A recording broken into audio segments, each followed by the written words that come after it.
Never has there been a bigger evening for Dynasty Points than tonight. This is a massive night for myself and our colleagues here at Fantasy Points. Joining us for the first time on this here channel is an absolute legend himself. This is the third time he's joining us. We have now graduated to friend of the show, which I absolutely can't wait for. If you haven't already, hit the notification bell, hit the subscribe, do all those wonderful things that help drive us in the direction that we all want to go, which is up.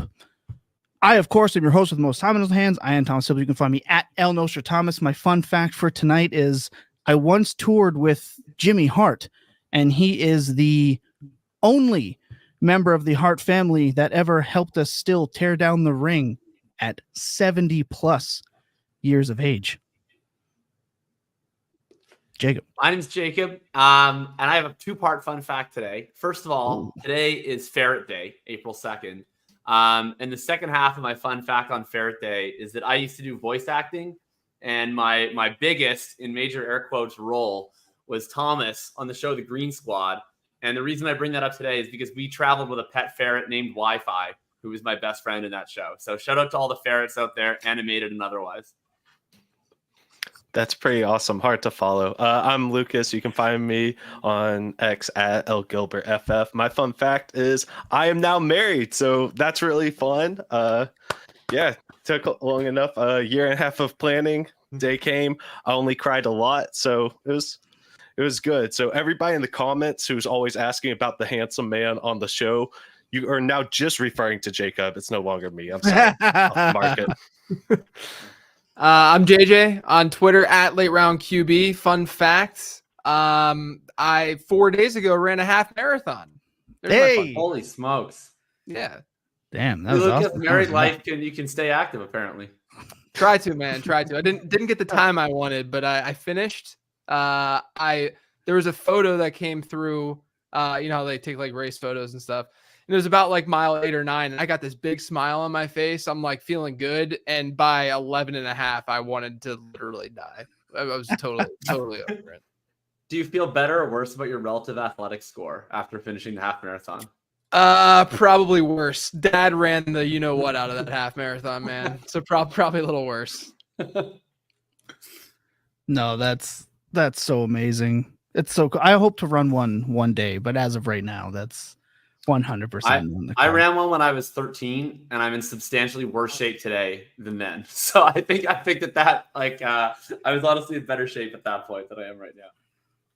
I got winded going up the stairs today, so I'm feeling really good right now. I really told myself, I was like, I'm just going to do this one time, get it done with, kind of check the box. And then I missed my time by about a minute and a half just because I bonked the final 2 miles, just didn't run very well. Just wasn't my day. And then I literally got in the car, I looked at my wife. I'm like, I'm too competitive. I got to just do this next year now and like beat this next year. So apparently I'm going to do it next year again. Nice. Already setting yourself up. Yeah, it's going to be terrible. Well, I want to get right into it. I want to remind everyone that's tuning in. Maybe it's your first time. Maybe you haven't been here in a bit, but we are not a news show. It's not what we do.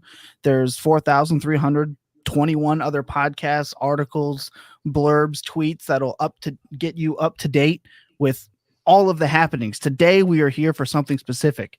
It is to dive into a rookie class that has been tricky. There has been some, in my opinion, this draft has been one of the more challenging to get through with the declares, sizes, production, some funny money in terms of offenses. So with that, JJ, I'd love to discuss specifically your new ZAP model. This is obviously something that you worked on for quite a while. What led you to keep tinkering with such an already impressive model? What are some of the big changes for people who don't know? Yeah, so this offseason, I was able to find some time in January, especially to do some digging and stuff and to just enhance the model that I had before. The old model was called the Z prospect model. I changed it to the ZAP model, the Zachariason adjusted prospect model. I really, a lot of it really comes down to the fact that I don't know about you guys, but like I have shower thoughts about this kind of stuff, right? So I'll literally just be thinking of like different ways and iterations that we can be looking at this data, analyzing this data. And one of the things that I think was a big driver of the change with the model this offseason was the way that we all talk about and sort of analyze breakout age. It's just become sort of like an accepted metric within the space, which is fine. It's not like it's a bad metric. Like you get signal with breakout age for sure. But this is specifically, I mean, this is both at running back and wide receiver, but definitely more wide receiver than at running back. But I've always had sort of an issue with breakout age because it's so binary in nature, right? A guy could have 3 catches in a season and a guy could barely miss out on a 20% dominator, or maybe you're using 30% dominator, regardless, whatever threshold you're using for breakout age. A guy could just miss on that and be looked at the same way as that 3 reception player that season. And to me, that's just not very fair, right? So what I did this offseason, that the biggest change to the model, I mean, there's the baseline and the way that it's set up is still pretty similar. It's just sort of the analogy I used in the prospect guide was that, I went from Charmander to Charmeleon this offseason. I'm not quite at Charizard yet, but we're there. We're in that second evolution.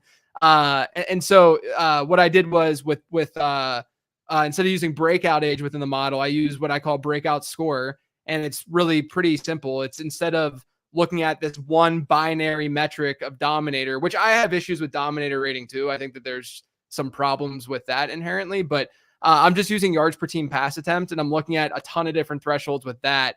And it's basically saying, okay, this guy, and this guy was able to get here at this age. He was able to get here at this age and so on. And it spits out a score. That score is also adjusted for team strength and where the guy went to college, right? That's another really, really big issue, I think, with the way that data is sort of portrayed within the space, is that we're looking at a guy like Sky Moore and attributing his numbers in college at a smaller program versus a guy who went to Alabama. It doesn't make any sense to really do that. And so I have a pretty standardized way that I adjust those numbers. And it's helpful. It gets a lot of signal. And it's very, very important. I know that like Hayden Winks, who's done a lot of modeling as well, has found a lot of signal with team strength as well. Yeah. And I think that's the next big wave, I think, with a lot of this modeling, is to look a little bit deeper than just having this like blanket way of looking at players across teams. Because as we know, some of these guys are coming from these really small schools.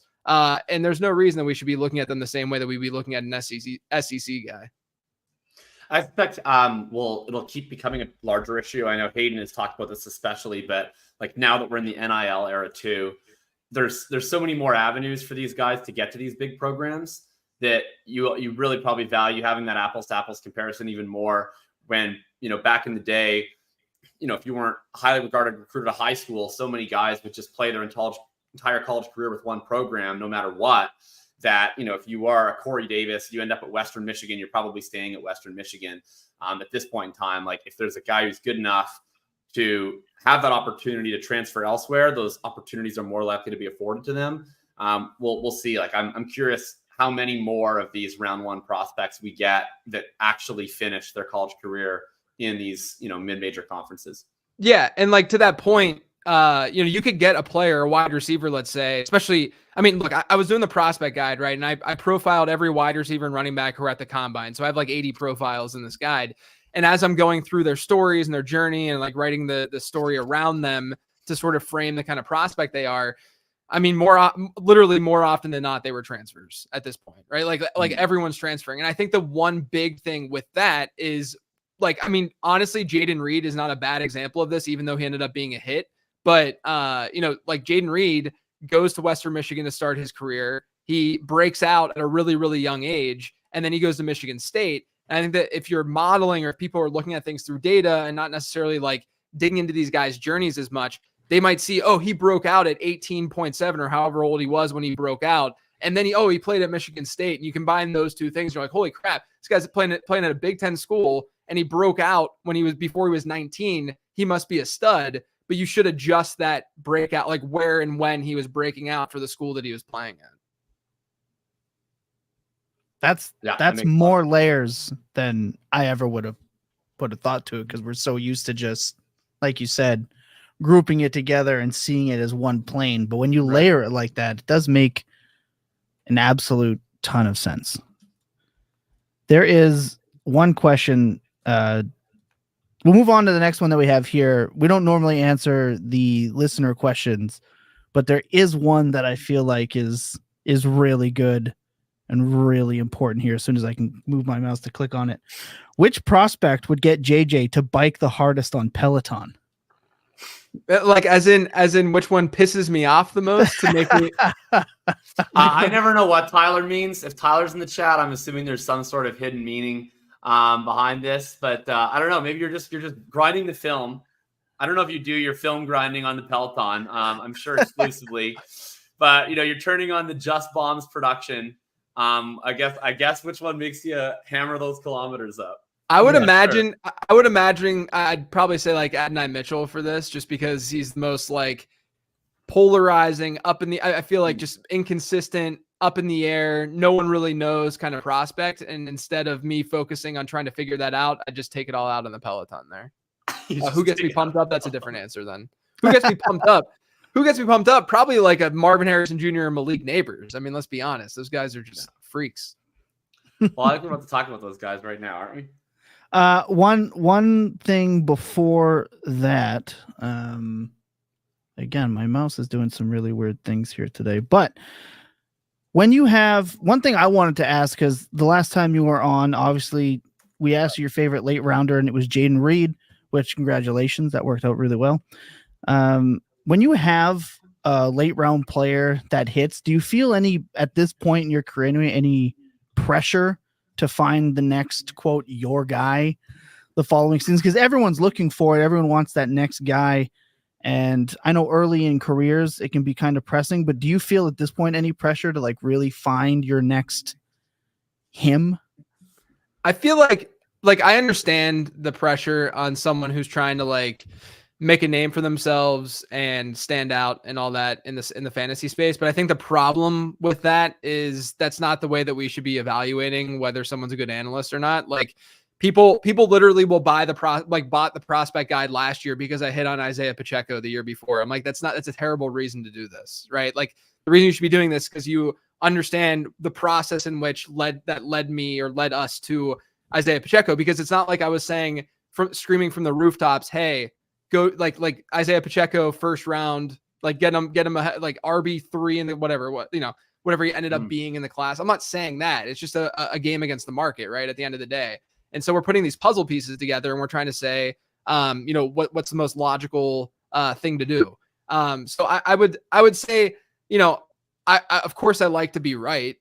Everyone wants to be right. But at the end of the day, I don't think that anyone should put the pressure on themselves, because I do think in the long run, truly audience, people, et cetera, will understand and see that you're getting way more hits than misses as opposed to just that one individual guy. So, do I want to get hits? Do I want to be able to spot Pacheco or Jaden Reed or whoever before other people do it? Sure. But I would rather have a pretty sound process that people overall, if they do miss out on those guys, they're still winning because of the other players that I was higher or lower on. Yeah. Again, just didn't expect anything other than just an absolutely perfect response. It is important. It is one of those things though, right? We see it in, whether it's in companies' discords. I know in ours, they always want the most often asked question is, who's your late round guy? Like, who should I be picking up at this point? Who do you like the most in the late rounds? And you're right. It is important to remember that there is a process that goes into it, not just pick a guy, like a guy, which. And the hard part is it's always like, I think some of the biggest hits end up being like directionally accurate hits. Like I do my piece at the end of each year where I do my hits and misses, and I always break it up into sort of hits that I got lucky on, or hits that I got right for the wrong reasons in some respects. And like a guy like Nico Collins was an example that I bring up last year. Like I was like directionally accurate and that I liked him more than the market. I was very wrong. Like I didn't think that he would do anything close to what he actually did. It was just like fortunate, if the price was what it was. Let's dive into this top here. I've seen sort of, the dynasty market, especially in Superflex, over the last while has become very, very quarterback dominated in the first round in startups. And yet we've also seen, a lot of these quarterback prospects just tend to be harder to project safely as hits at the very top of the class compared to some of the elite prospects on their positions. In your view, how does this top stack up between, Caleb, the consensus kind of quarterback one, these two really elite wide receivers in Harrison and in Neighbors, and then into that sort of second group of quarterbacks from May and Daniels? Are you more of the view with Harrison and Neighbors should be up closer to Caleb, or should be back further behind or closer to those other two quarterbacks? Yeah, so I think it's a really, really interesting question and sort of debate. Because, I did a study last week actually on the show, on the Late Round podcast, where I looked at basically how quarterbacks appreciate in value from their rookie season to their second season, right? And if you look at, this is based on DLF ADP data, so it goes back to only in 2018 for Superflex leagues. I want to use Superflex too, because we get a better idea of how quarterbacks actually fluctuate in value. If you look at single quarterback leagues, you're just not going to get that kind of like look, right? And so I was looking at Superflex ADP, and over this time frame, we had 19 rookie quarterbacks entered the league as top 100 startup picks, right? In their second year, they had top 100 startup ADP, right? Of those 19, 16 of them essentially maintained value from their rookie season to their second season. And I judge maintained value by guys who they could have lost an ADP year over year in startup ADP, but they didn't lose by more than a round. So we're talking, like Justin Fields, for instance, lost 9, went from like 24th to 33rd year over year from year 1 to year 2. You really basically need, like, one of them, I can't remember the three. I remember the two of them. Dwayne Haskins was one, rest in peace. One was Bryce Young. And then the other one was someone who wasn't even that big. I'm blanking on who the third one was, but it wasn't anyone that was like that significant, like even a Bryce Young who, obviously people were drafting pretty early the year prior. You look at players like Zach Wilson, Kenny Pickett, these guys, Justin Fields, these guys who had pretty horrific year ones, like objectively bad rookie seasons at quarterback, they maintain value. And the main reason for that is twofold. It's teams have an investment, NFL teams have an investment in these players where they're going to start year 2. Like if a team drafts a quarterback in the top 5, top 10, more than likely that quarterback is going to be starting year 2. If you're looking at a wide receiver and he has a bad first year after being a first round pick, you don't know exactly how they're going to deploy that wide. Look at Quentin Johnston right now, right? Like where he fell dramatically in value. There were some haters out there, but there were a ton of people who still liked Quentin Johnston last year. And now he's toast now. Yeah, he's toast. And so, but even like Bryce Young right now, he's not, he's still a 5th, 6th round startup pick. Like you can still get something for Bryce Young. And so I think from sort of a value perspective, going after these quarterbacks is still the safer bet than I think people generally realize and can comprehend, because we look at wide receiver, and I would agree that within the position, in terms of career being busts, right? I would say that Malik Neighbors and Marvin Harrison have better bust-free rates, if you will, compared to any of the quarterbacks in this class, including Caleb Williams, right? Like I feel better about Marvin Harrison, Malik Neighbors against their position than I do any other quarterback in this class. But at the same time, I know that Caleb Williams could have a horrific year 1. Injuries aside, just on-field play, and probably still be a second round startup ADP next year after a bad season, right? Or third round, right? Whereas if something really, really goes south for one of those wide receivers, maybe you could argue differently. But I do think, take it like looking specifically at this year, you can make an argument for either one of these wide receivers because they are that elite in the way that their draft capital is going to look, and the way that they look analytically, and the way that, anyone watching them is viewing them. So I can understand, usually I'm a draft for value, trade for need guy, but I actually think in this scenario, you hypothetically could draft for need at the top of your rookie drafts this year. Like if you are set at quarterback and you need a wide receiver, I can understand going that direction and going with a Marvin Harrison or a Malik Neighbors, because I do think that their value is going to hold. Where I think it's going to be really interesting is when you get into the Jaden Daniels tier, where people have, like, let's say that Caleb and then the two wideouts are sort of tiered up together. I've seen a lot of like 107, 108 talk, with more 107 talk, at least with Jaden Daniels. And to me, I just don't think that's very logical because you have this year of getting a look at how Jaden Daniels is going to perform. Like I just said, the way these guys, the way their value holds year over year looks so good. We know that he's probably going to score a decent number of fantasy points if he's a starter because of what he can do with his legs. At worst, we're probably looking at a Justin Fields scenario with Jaden Daniels, right? And we saw what happened with Justin Fields. He lost 9 spots in startup ADP. So to me, I think the discussion is more so after the big three. If you want to say Caleb and the 2 wide receivers, to me, then it's Jaden Daniels and not going after the Roma Dunzes and such that some have thrown out there, especially now that Matt Harmon has been pumping him up and steaming him up. Oh yeah. Daniel Harmon. But yeah, I mean, I think that's where like I'm going to really lean on sort of the ADP research and go with the quarterback. Yeah, for me right now, I have Caleb in his own tier, and then I have the other 4 all in one tier. And I mean, I started out the process when I did my first set of ranks with rookies included. I had May at 2 because I do tend to be more like this. Like I remember we had a discussion about Gibbs versus JSN last year, and I was like, I was hammering on sort of the running back reliability from an ADP perspective too, for once you get that really high draft capital involved. Right. And then it just kind of got to a point where like once I found out where the market was going, I have so much FOMO with Harrison and Neighbors that like if they're just going to go at 2 and 3 in all my leagues, like, I'm just going to take them at 2 and 3 in all my leagues because I just like have no desire to be without them. If it gets to that point with the Dunze, I'll be sad because I think he's really good too, but I don't have that quite the same level of FOMO with the Dunze where like it's the problem with it too is like there's a lot of the times with receivers because there's a little bit more plentiful. I find with rookies is you can buy high on rookie receivers. I think with some level of success if you're in a pretty active league, and like that's something that I've tended to enjoy doing in the past. Is okay, even if I don't go all in and this guy's a rookie, like if he really pops right away, I'll be the one willing to send the price that looks a little hot, in week 1 or week 2 or week 3 if we start seeing some really good things out of these guys. And hopefully that ends up becoming a profit. Like I remember having that discussion with Garrett Wilson after just like a couple of games, being like, no, this guy's like really, really good, or even Puka last year. But with Neighbors and Harrison, like the price is so much that it's like if they start red hot, like it's going to be like, you're going to see like Marvin Harrison or Jamar Chase pulls like, by week 3 if he starts red hot. So it's just like you can't. You either they're bad or you have one chance to buy them. It's like is my concern with these two. So I'm just going to end up taking them. I agree with you with May and Daniels being 4 and 5. I think it's I think they should be a step ahead of the pack from the rest of these guys.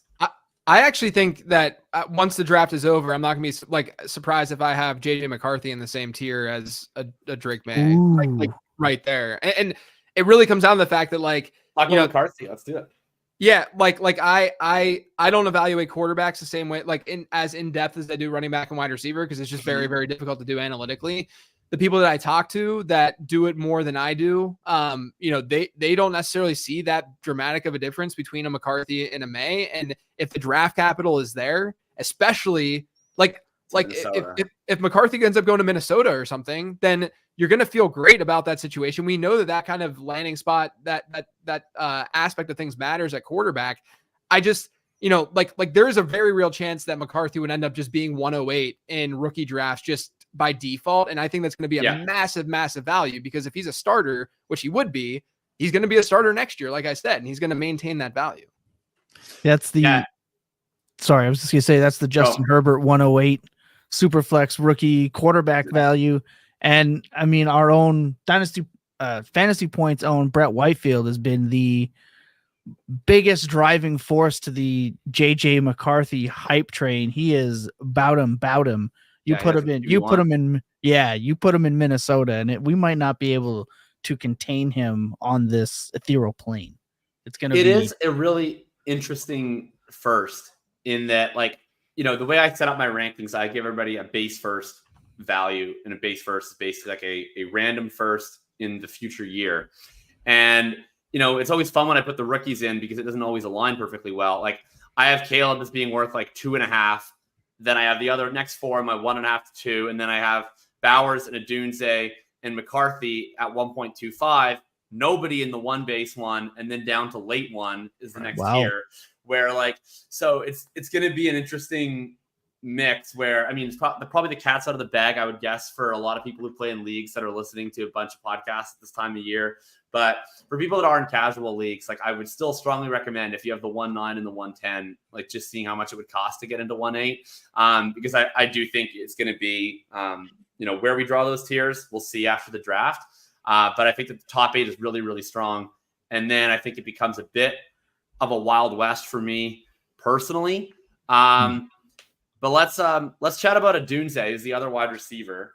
You mentioned Harmon. He's getting the Harmon bump. He's getting the NFL bump. Like Daniel Jeremiah has him number 3 overall on his big board. So big football is extremely into Rome Odunze. And I don't think you would disagree that his profile is like quite strong, but compared to the other two, it's very different. Where do you ultimately land on how much signal you take from the NFL side of things versus some of the strict production-based side of things where he fits in? Yeah, it's funny. I feel like we've gone from, as a fantasy space on the data side, we've gone from people like really, really overstating early declare status like a lot, and then now it's almost like it doesn't matter at all. But I do think that in Odunze's case, the status, the fact that he played 4 years in college does matter because he got the most of his production, or like the big season, he got as a senior. He got as a final year player. Like his numbers, if you look at his numbers from 2022, Jalen McMillan wasn't that far off from Rome Odunze production wise that season.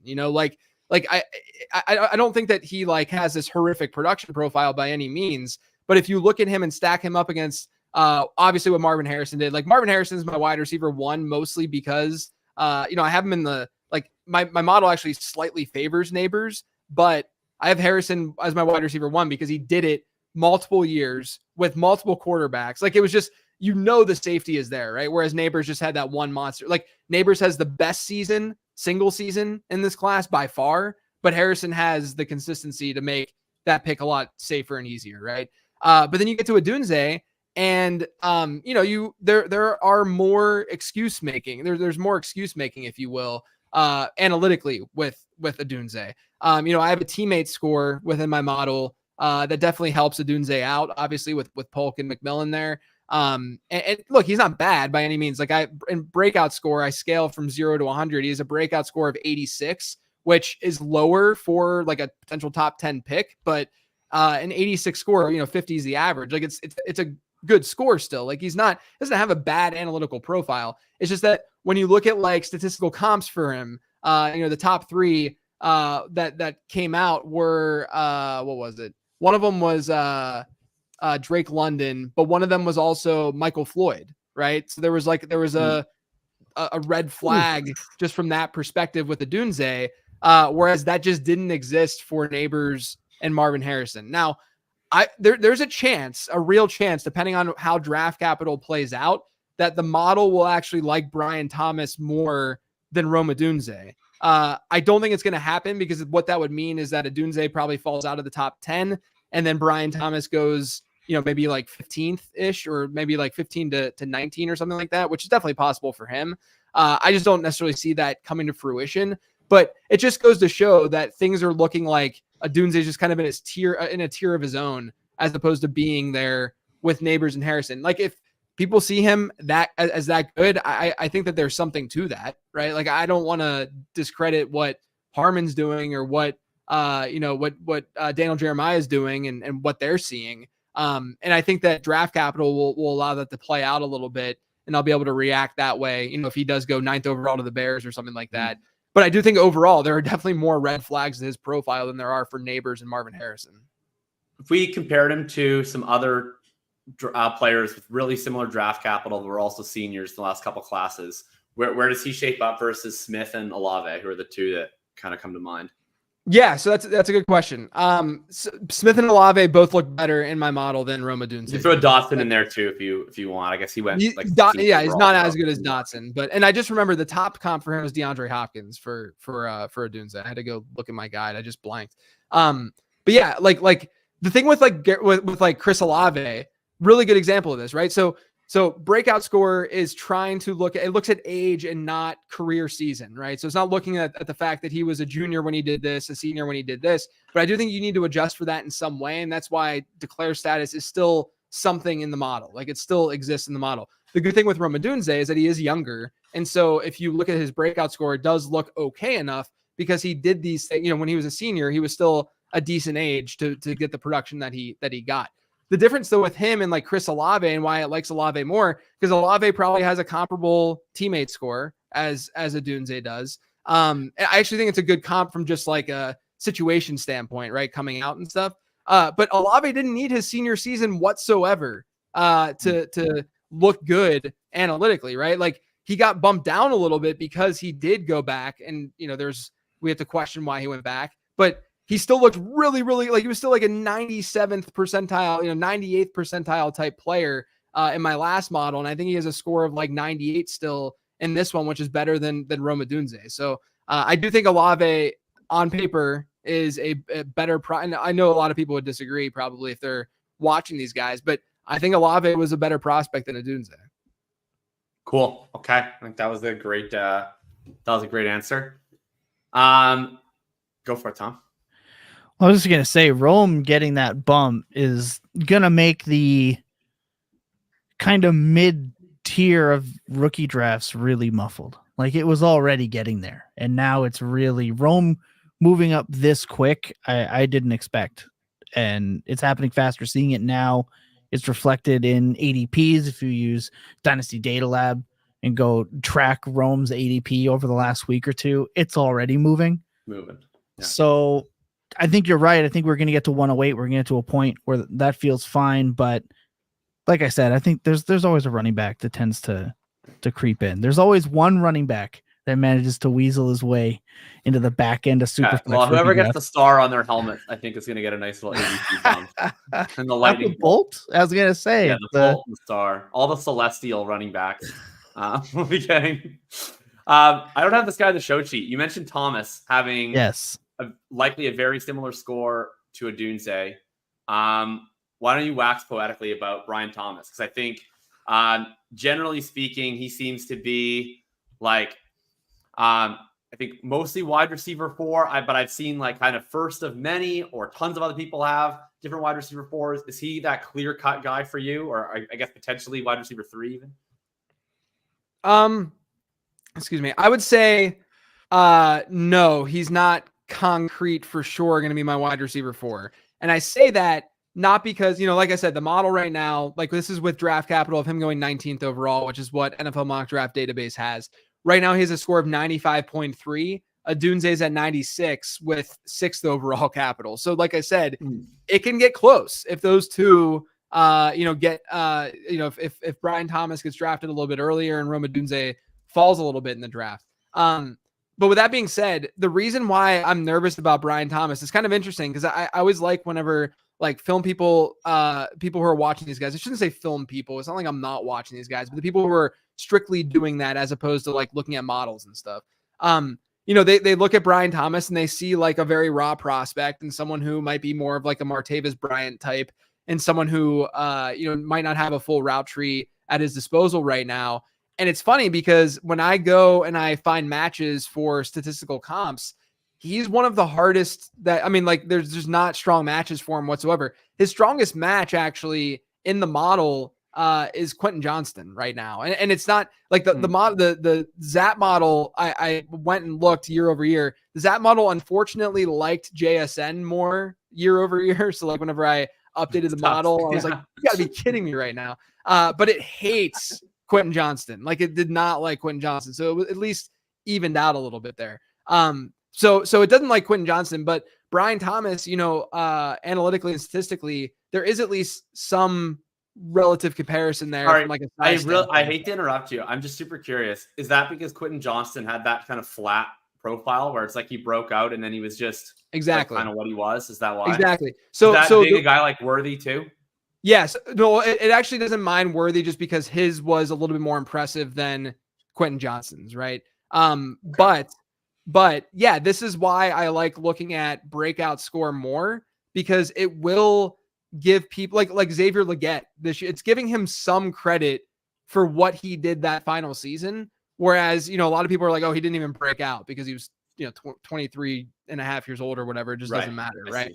And so, but with Brian Thomas, he has a pretty good breakout score. It's pretty comparable to, it's actually almost identical to Roma Dunze's.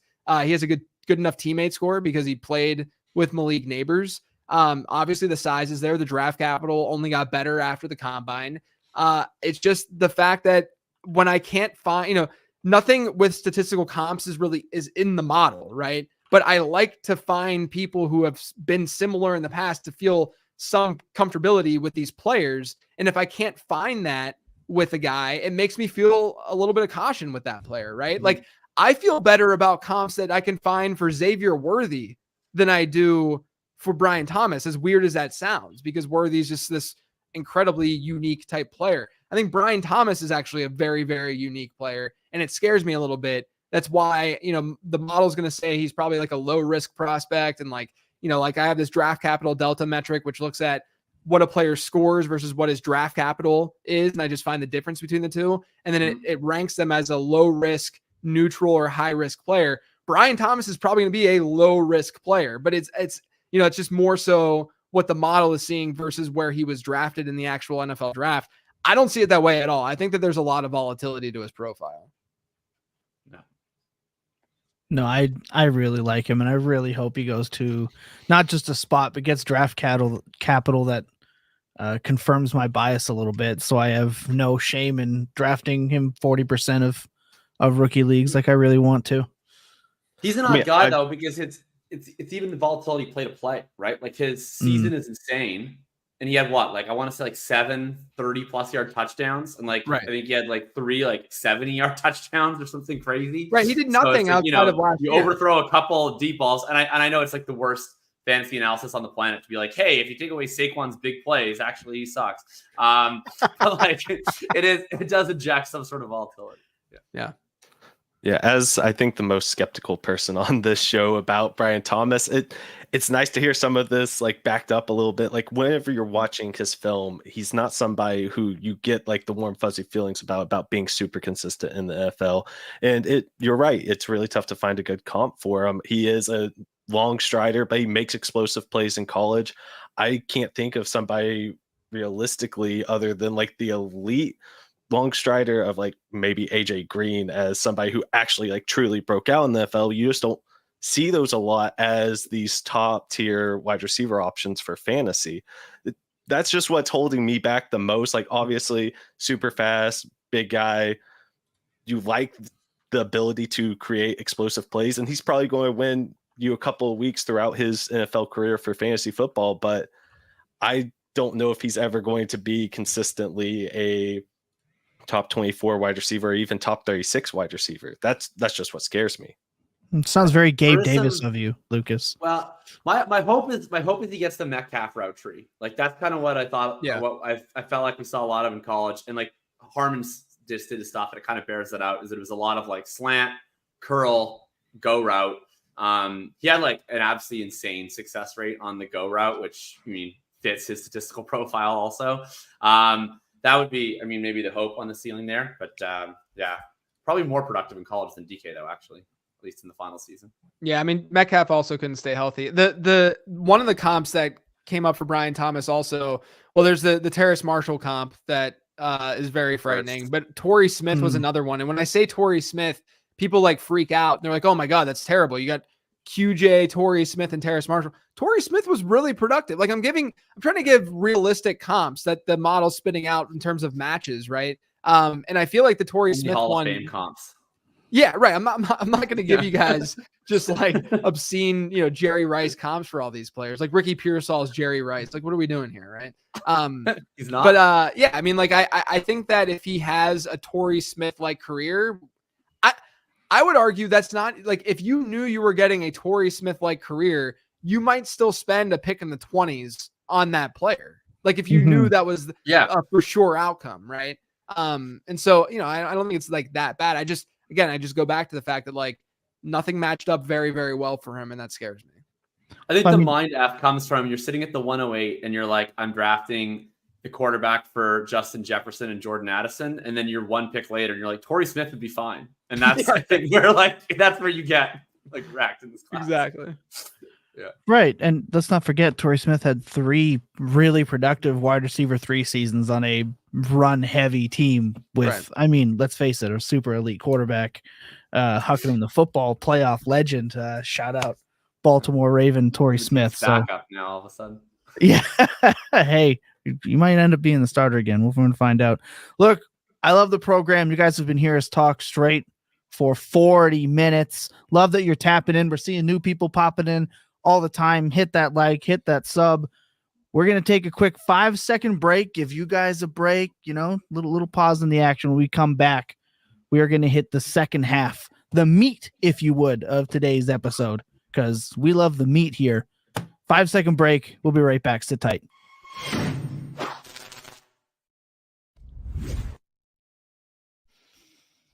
Jacob, let's kick us off here. Yeah. So we kind of talked about this already, actually, a lot. But the trend about sort of the declare status in the age and, people questioning if it matters anymore. We saw last year at least 4 of these sort of older prospects that are a little bit non-traditional hitting in Rashee Rice, Tank Dell, Puka, Jaden Reed. I'm curious, just generally, and I think you talked on this about, do you think something that's like an explainable trend that we're going to see more and more of these seniors, these older players hitting, or do you think it's potentially more of a blip? And are there key indicators that you're looking at to try and determine? I mean, we talked about that a little bit with the Dunze, but if there's anything more you got on maybe some of these middling guys, like we talk about a Leggett, Pearsall, McConkey, all these kind of people in that range. I think we're going to see more just from a base rate perspective, right? Because we're going to have fewer and fewer early declares because of NIL. It's already happened. We're already seeing that over the last couple of years.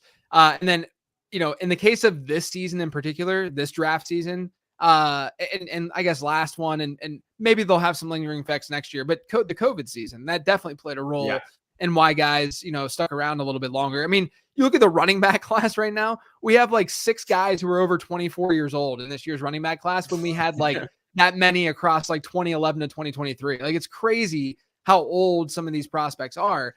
So I do think that it's unique from that perspective. Yes. And I do think that just strictly, if you were to say, are we going to see more, 4-year players, 23-year-olds coming out and then being productive in the NFL, my answer to that would be yes, because we're just going to see more of them in general, right? The base rate is going to be changing. Now, am I going to look at, Rashee Rice and Tank Dell and Puka Nacua and Jaden Reed and like dramatically shift my process? I don't think that's necessarily the case. I think that a lot of these guys, and this is where I think people get into trouble, is that they're like, look at Twitter. People are chasing Puka Nacua and the kind of profile Nacua had, right? Where he had this crazy yards per hour run rate. But then you look at historical wide receivers who went on day 3, who had really good yards per hour run rates. They didn't hit like Puka Nacua hit, right? Like you have to still look at what's happened outside of Puka Nacua. I think it's okay to say that, again, this is sort of like the way that we've gone with early declare, how there's just this roller coaster of the way that people are sort of viewing it. I think people have done that also to some degree with landing spot in an odd way, where, back in 2017, 2018, people were like, oh, you went to the Chiefs or some good team. I'm drafting you, 105 or, when you should be a 205 pick. And then, then there's analysts like me and others who are like, guys, don't worry about landing spots so much. But it just gets taken to such an extreme degree that people then just are not worrying about it whatsoever. And Puka Nacua is not Puka Nacua outside of LA. It's okay to say that, right? Like it's okay to recognize that. Devon Achane is not Devon Achane outside of Miami. Like it's okay to recognize that they can still be good players outside of those locations, but those locations help really make them the elite players that they are. A guy like Rashee Rice, who Nacua, I was pretty relatively high on and such. And I'm just thinking about my own process here when answering this, but Nacua, I was fairly high on. I got him in a decent number of leagues. Tank Dell was just kind of going so late in general that I was just like, sure, I'll throw that dart, even though even my new model just doesn't like him that much. There's just not that much to like latch on. He had, people say he has like a decent production profile, but it's not like the best age adjusted profile in the world. He went to it wasn't like a Power 5 school type profile. Rashee Rice for me though was just a miss from a landing spot perspective, because I still think, and this is regardless of what's gone on the last week with Rashee Rice, I care about that, but not from the standpoint of like him as a player. I still don't know if Rashee Rice is elite as an actual wide receiver, right?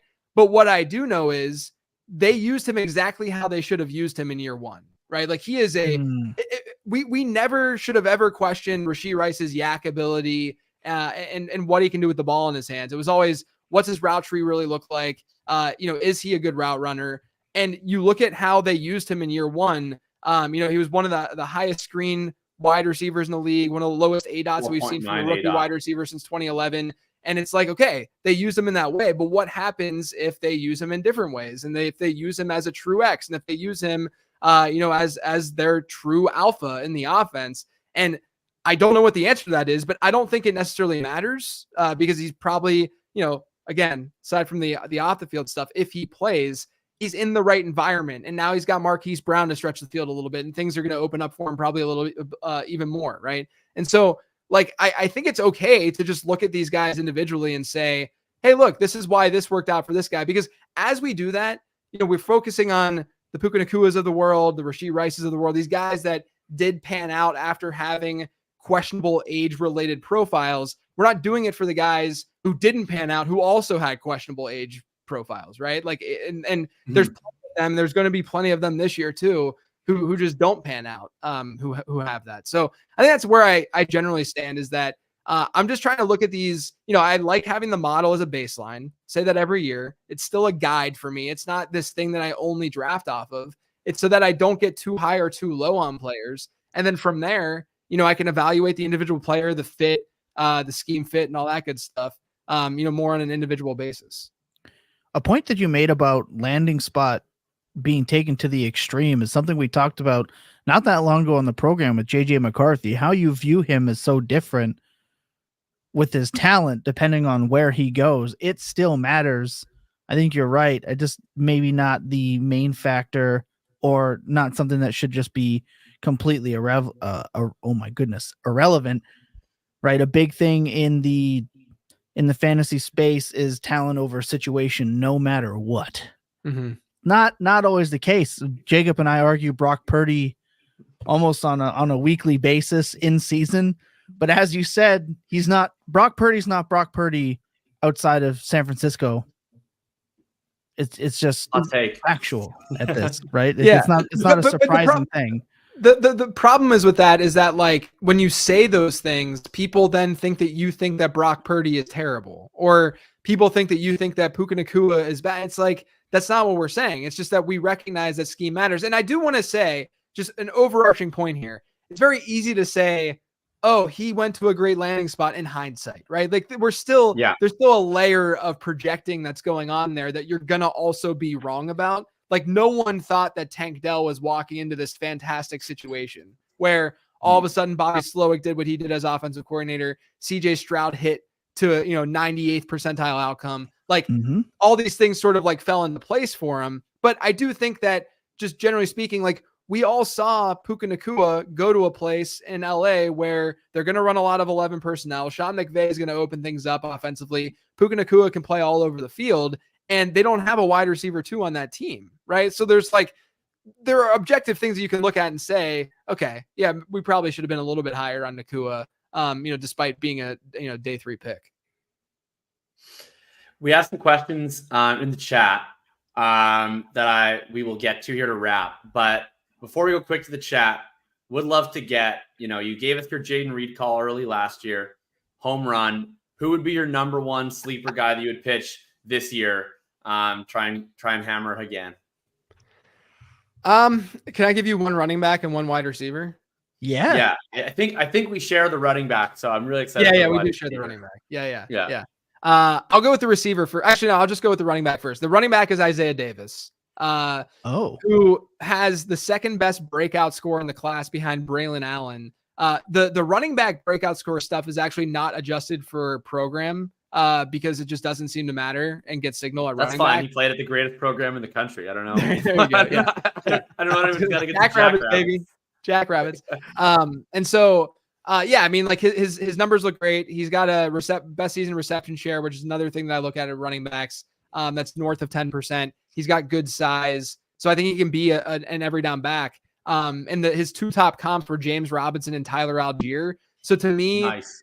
Davis like screams, get him in the 4th and 5th round of your rookie drafts and then just flip him after year 1, right? Because he's going to be a day 3 pick. So I like Isaiah Davis a lot. The wide receiver is probably Jermaine Burton.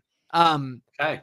It's weird to me that, I mean, I know that he had some off the field stuff, and that's probably why he's not getting the steam that he's getting, but he has a really good profile overall. He started at Georgia, his collegiate career at Georgia.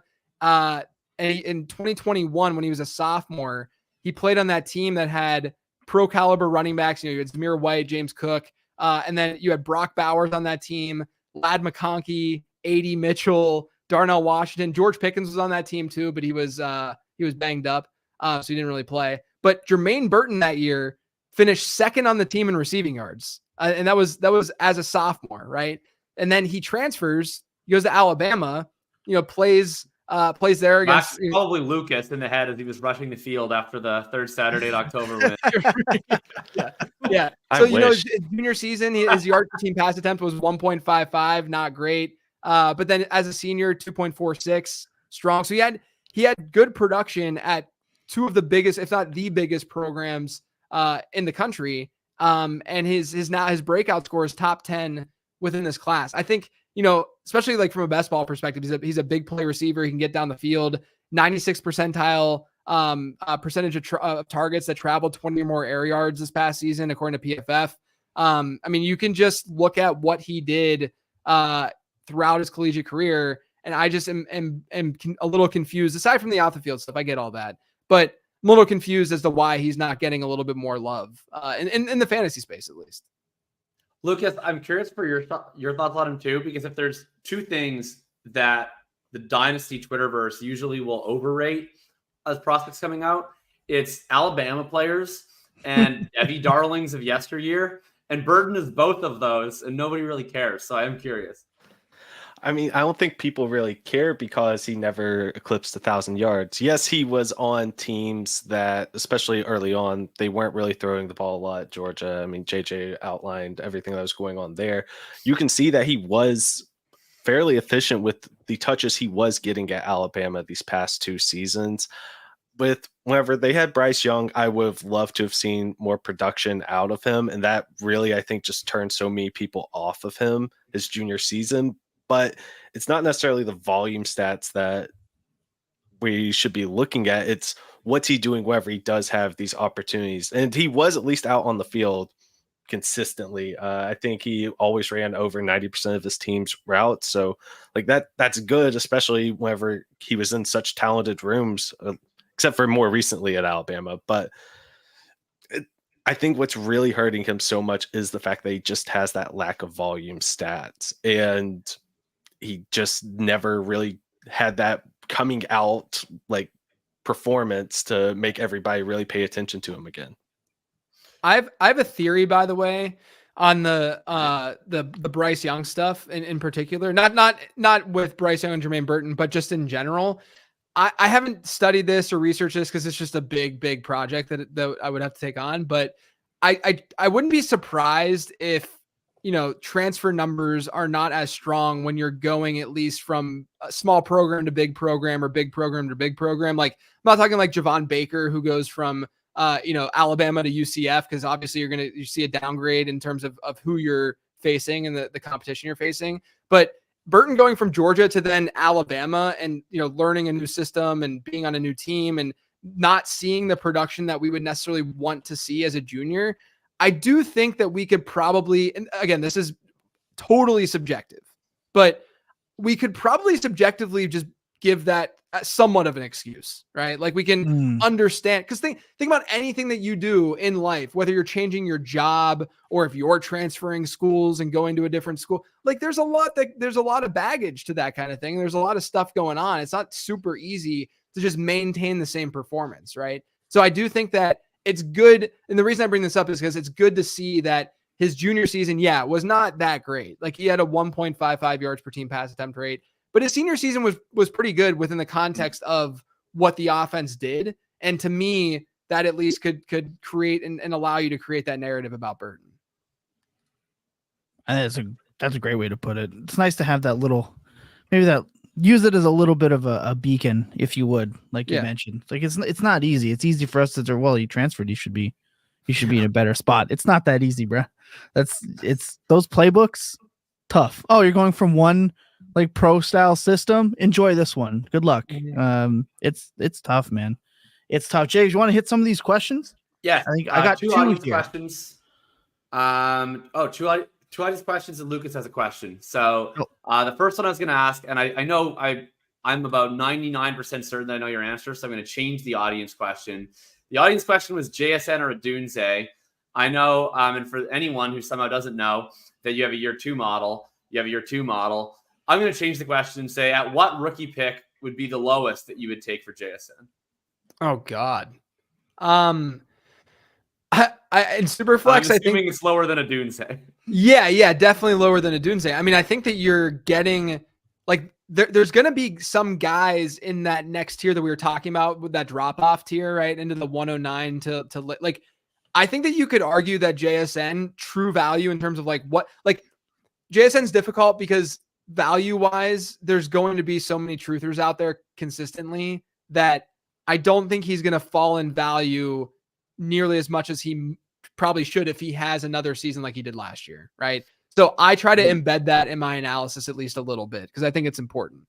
From that perspective, he's probably like a late first-ish, right? But from the perspective of how I think production could go down and where I might value him is probably more early second. As I mean, maybe that's I'm looking at like some like straight up right now. I mean, I'll probably just say late first. I'll probably say after that tier is up, just as a pretty safe answer. I'll say I traded JSN away during a live rookie draft that drafted in March, pre-combine actually, true degenerate league. And I traded him for the 203, the 208, and the 307. That ended up becoming Xavier Worthy at 203, which felt pretty great when like 3 days later you had a 4-2-1. Yeah. And then the pants were off, as you would say. And then I think I ended up trading the 208 into 3-1 and 3-9. So it ended up being four guys. It ended up being Worthy, Pearsall, Shipley, and McMillan. And just hope that one of those guys ends up hitting above where JSN is. The other audience question, and Lucas, you can close it out with your question. Curious if you have any thoughts on this. I thought it was interesting.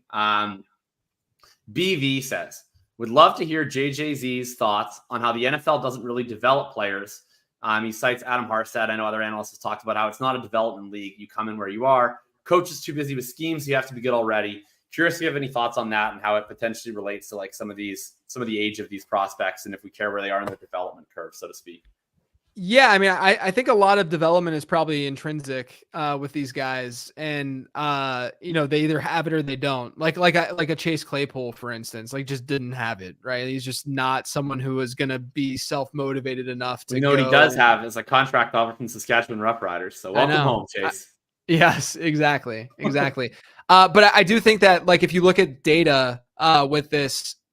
Yeah, I mean, it makes sense because what we see from players during their rookie season is generally what we see moving forward, which is why like the year two model and such is pretty predictive. I mean, you're going to see Nico Collins type stuff happen, but even Nico Collins was on an upward trajectory from year one to year two. It wasn't like he was terrible and not getting any better.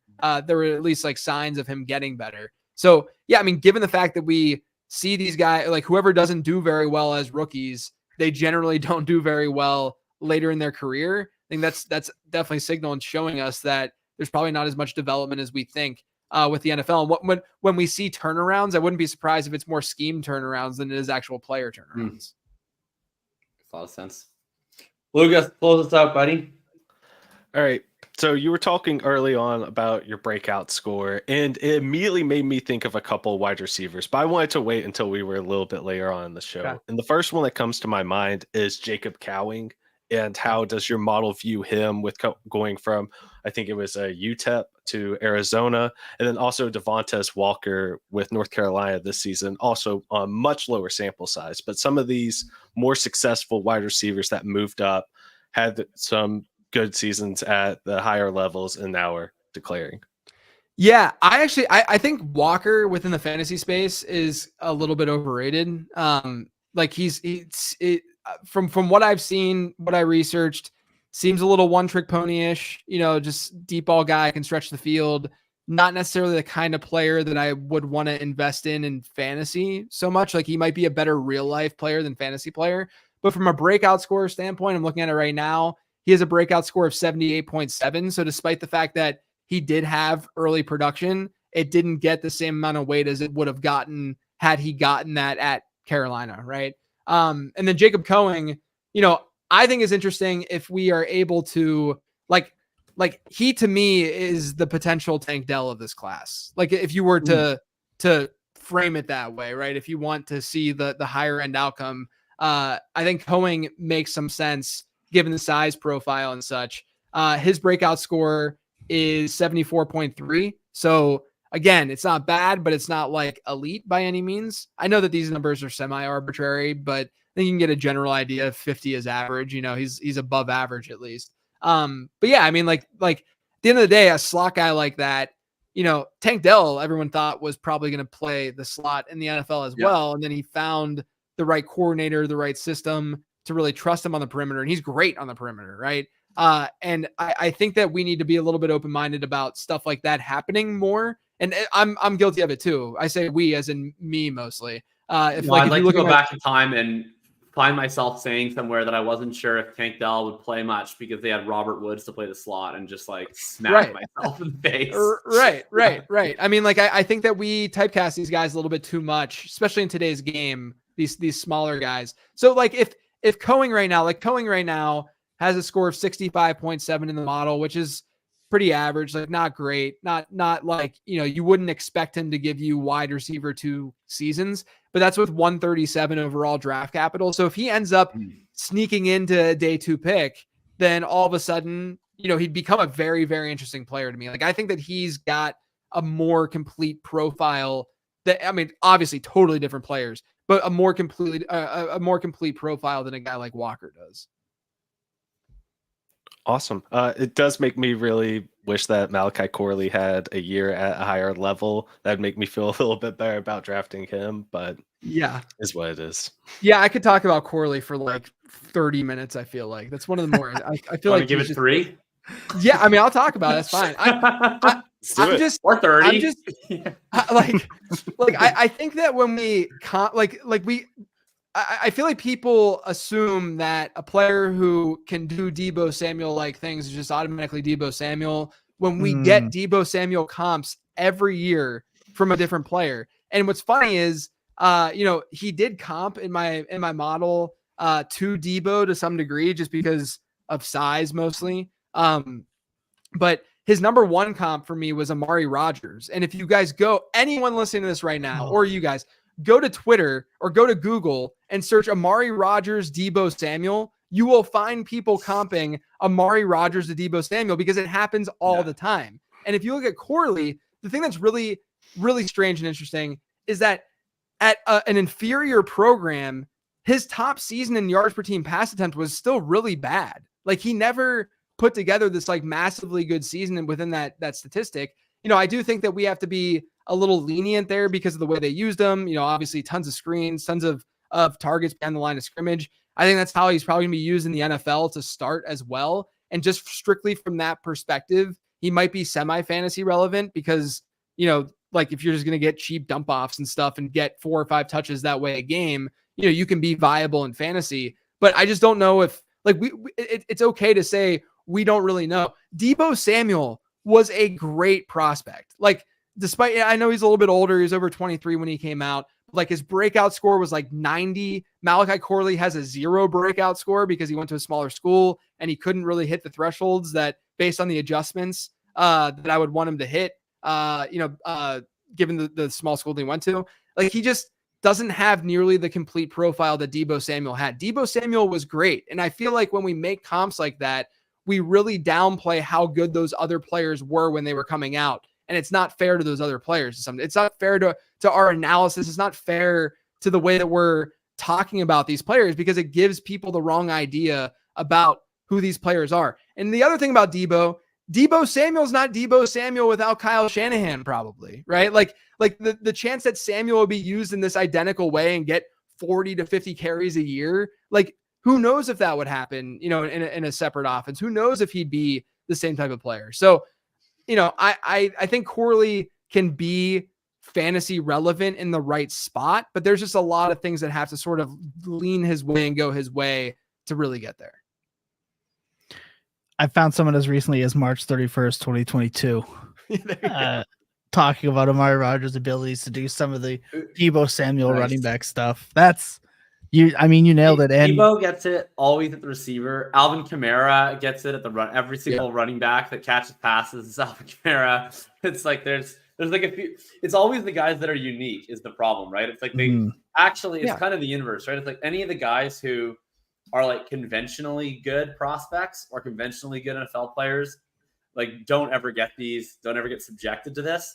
But if you're like, if you're Tyreek Hill, if you're Deebo, if you're Alvin, if there's something about you that makes you a little bit different, and then you succeeded in like a very elite and specific way, then like everybody's like, he's got a little bit of, this guy in his game, which is look, I get it. Like he's a bowling ball type wide receiver. Like he's got that dog in him. Like he can, but then the other thing that I go back to, I'm like, dude, he's playing against these like inferior defenses. He should to some degree. Like, how do we know for sure that's going to translate to the NFL against legit defenders? One thing I would say is like, and this, I mean, the most raw statistics, but like Deebo Samuel's worst season in his college career, he had 13.3 yards per reception. People always think about Deebo as this low ADOT guy, and he is, but he's always very efficient because he's so good after the catch that he actually has always had like reasonable yards per reception and yards per targets, despite having such a ridiculous ADOT. Malachi Corley, at Western Kentucky, for his career high was 12.8 yards per reception, has a season on his record under 10, right? So it's like he's not like he's getting a lot of that stuff, but he's not actually bringing it in. If you have time for one more guy, we just got a Malik Washington question. I could talk all night about these guys. Yeah, I love. I'm very concerned about your East Coast dad lifestyle. I mean, yeah, this is look. I'm already way past the bedtime, so it just doesn't matter at this point. My Aura ring that I wear, my wearable, will be yelling at me in the morning for my bad readiness score. Yeah, look, Malik Washington, I love. He's one of those guys where, again, a transfer. Northwestern had a horrible passing attack and offensive attack there. Didn't really do much, which I know, we're looking at market share statistics, so like, that gets embedded to some degree, but we all know that if you're in a position where you have a great quarterback, an accurate quarterback, you can still enhance those numbers, right? And then he goes to Virginia and he completely dominates last year. Just an unbelievable, like almost like a not to the degree of Xavier Legette, but like it's similar in that the first 4 years were just not great, and then he has this monster year 5, and so. Yeah, I mean, I think he's going to be just like this, like powerhouse type slot guy in the NFL. Just a very, one of those just thicker bodied slot guys who can break a lot of tackles. I like him. My model right now has him as a pretty good pick, huh? I said he sounds kind of like Deebo Samuel. Yeah, it's another Deebo Samuel. That's what we should do. We're just gonna make every guy turn into Deebo Samuel. Actually, he sounds a little more like Curtis Samuel, but yeah. I mean, look, his Malik Washington's comps. I'm looking at it now. It was like Devin Duvernay, Michael Campanaro. Apparently, he's just going to go to Baltimore. D. Eskridge was another one for Malik Washington. But those are all like like bigger body, like tackle breakers. Which I could see that being Malik's game at the next level. Sounds great. Absolute pleasure to have you on. As always, thank you. We apologize for breaking your Aura ring. Don't lower the ready to score, but anything everybody knows where to find you, but anything you want the people to know about what you got going on? Yeah, man, check out lateround.com. Got the prospect guide. Like I said, I wrote up profiles for all these running backs and wide receivers. And then there's the year 2 stuff as well in that. And then I'm going to have the tight end scores because I do have a tight end model now of the tight end scores after the draft. I just didn't want to write all those profiles, just too much to do the tight end stuff. But you can check it all out over on lateround.com. Right. And that link is in the description. If anyone is wanting the quick spot, head down the description, pop that up. And like I said, enjoy everything JJ's putting out. It really is top tier. I've been going through the guide since it released. It is an auto buy every year into my inbox. Truly incredible. Jacob, obviously thinking is buzzing and going. What do you have dialed up? Stuff. Yeah, it'll be all rookie content until the draft. It's been a bit crazy in my real life work the last couple of weeks, so it's been a bit slow. I'll have probably more of an update on that. Some potential changes, but yes, I will definitely have everything rookie wise just going up, leading up, and we're sort of working through our big draft guide right now, and excited to keep potting. We have a million guests lined up on here all the way through to the draft, so it'll be fun. You bet. I'm going to hit that right away. Of course, we've always taken pride in our guest list. That's not changing now. Graham, obviously, we couldn't do Scott last week. Scott has moved to a bonus episode this Friday at 9:30 Eastern time. So Scott Barrett joining us. We have Graham Barfield April 9th, Danny Kelly April 16th, and the boss man himself, John Hansen, stopping by the week of the draft to get a rundown of the vibes. As John likes to dive into. Can't wait for that. Again, JJ, friend of the show. We love to have you. Welcome back anytime. As always, of course, remember to check in on your loved ones, even if you're not sure that they need it. Remember that clear eyes and full hearts can never lose in your best days. Well, hot damn, they're always spend tilted. Good night, everybody.